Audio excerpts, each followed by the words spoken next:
Hello guys, welcome to day 25.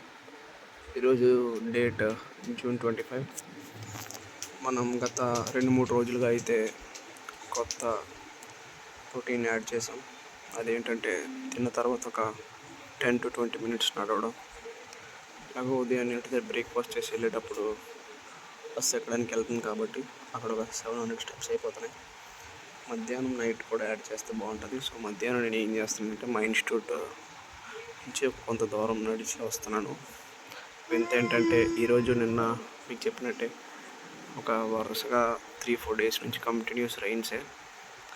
దానివల్ల 10,000 complete చేయలేకపోయాం. దానికోసమే నేను ఆపకూడదని ఈరోజు వర్షంలో కూడా నడిచాను, గుడి వేసుకొని. మరి బట్టలన్నీ తడిచిపోతున్నా సరే, చాలా పెద్ద వర్షం పడింది వైజాగ్లో.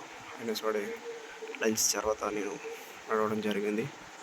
దాని తర్వాత మళ్ళీ ఈవినింగ్ కూడా కాంప్లెక్స్కి వెళ్ళేటప్పుడు ఎక్స్ట్రా డిస్టెన్స్ నడుస్తున్నాను వేరే రూట్ నుంచి. దాంతో మనకు హెల్ప్ అవుతుంది. 10,000 అవ్వలేదు, బట్ వీక్లీ యావరేజ్ మాత్రం 10,000 అవుతుంది ఖచ్చితంగా. Good night guys.